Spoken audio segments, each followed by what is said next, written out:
It's December 3rd, 2018. I want to talk a little bit about Aristotle and rational animals that have souls or spirit. And I want to say it's always good to keep a candle burning. Always good to light a candle. Think about why you're here. This one's Himalayan sea salt. It's rock and roll. Nonetheless, this one's for you, Tom Miller. 12 purple candles, Tommy. I'm adding one. It's 13 purple candles now, Miller. Get your robes ready. Anyway, I want to talk about Aristotle today.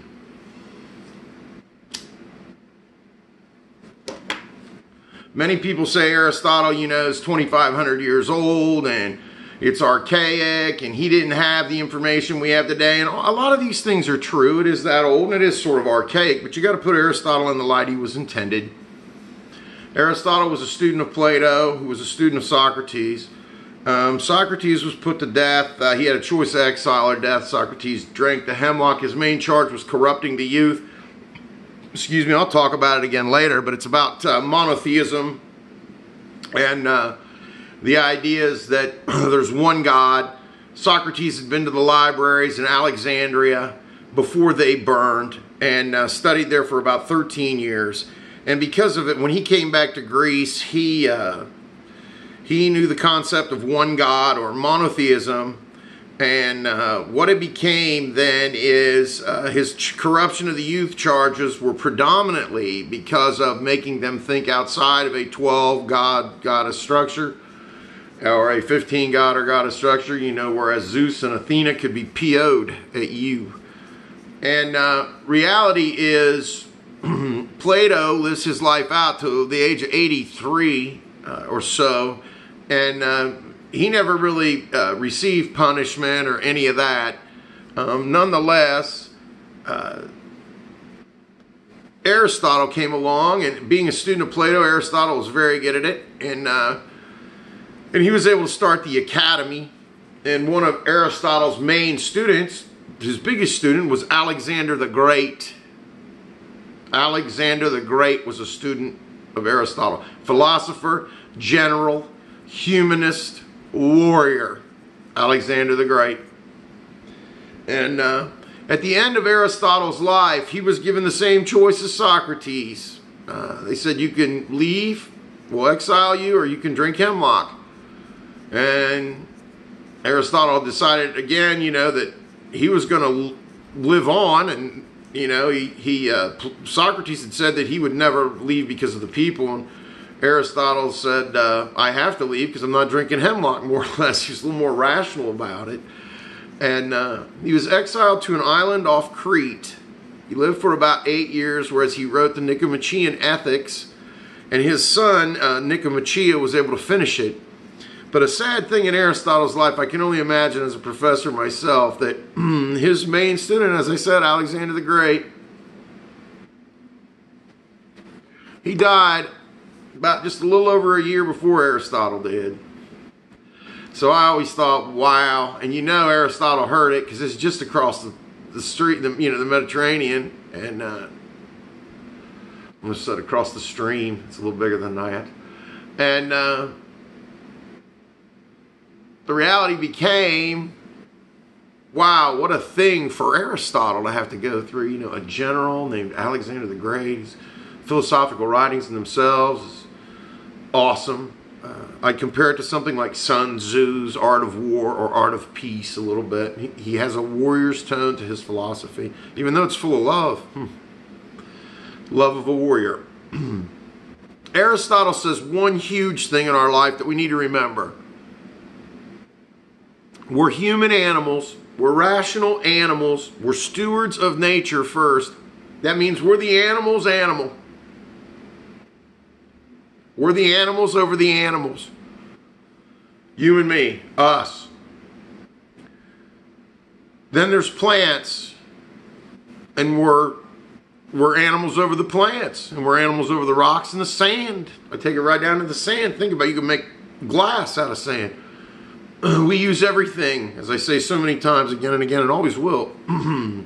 Animals, plants, rocks, sand, we're over it all. We're stewards of nature.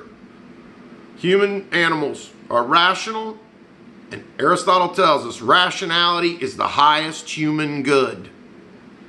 And you should use it to be virtuous.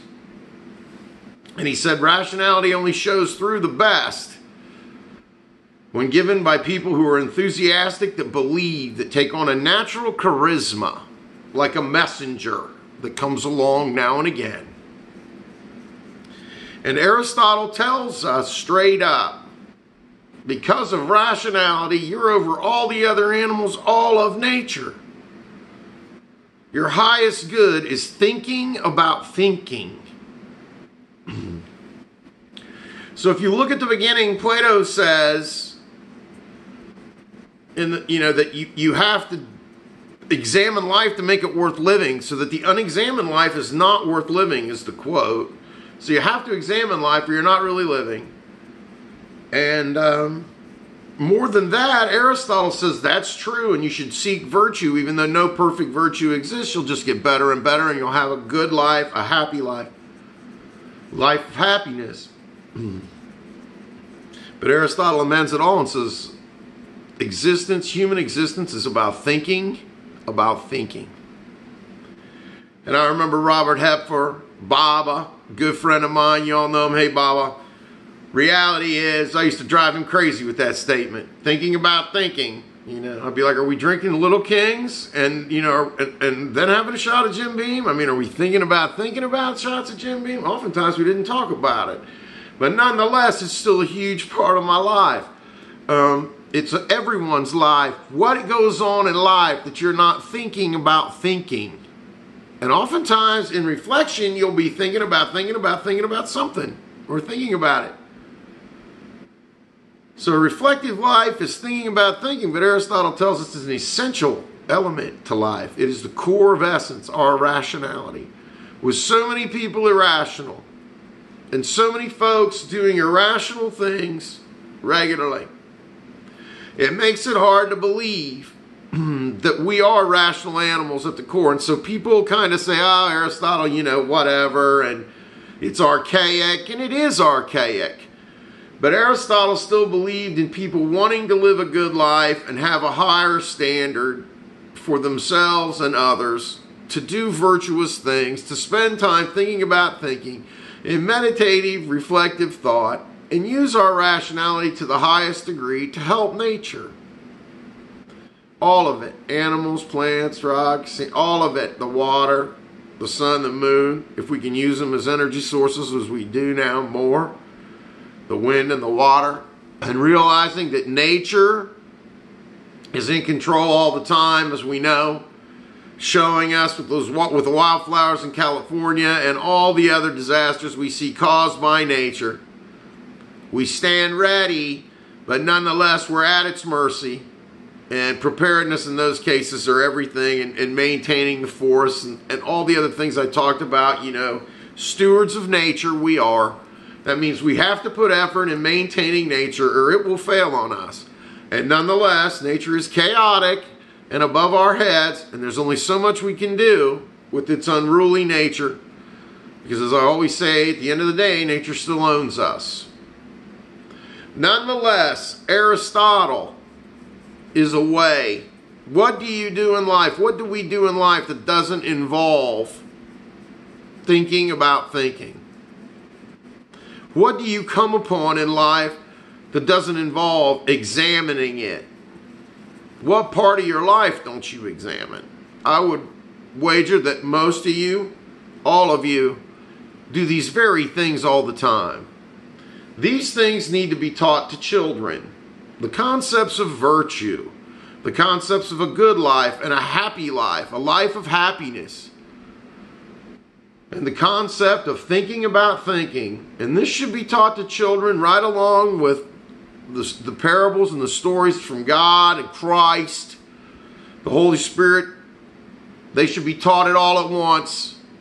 So ideas of virtue and humanistic thinking don't come second to your religious teaching. It comes in hand with it.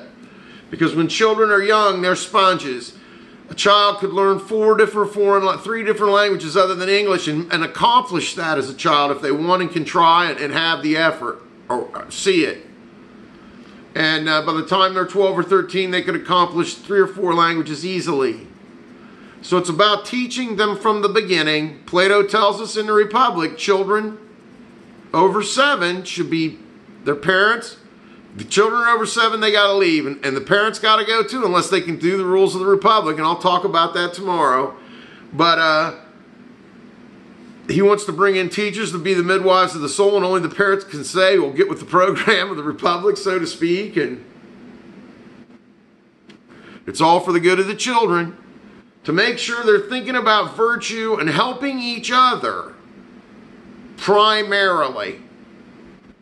As we all know, prayer works, God is real. But you know, if you're in the middle of a hailstorm, you don't want to stand out there in it. You know, you got to get out. You know, if there's fire coming, you got to move. And that's where people who think about humanity help every day in life. There's always people aware. And it's not just emergency personnel and that to do it, but a lot of other folks know what's up. And that's the good news. We all know what's going on pretty much. We just got to remember where we came from and where we think we're going with a little reflective thinking along the way. I hope y'all have a good day. Peace, y'all. Take care.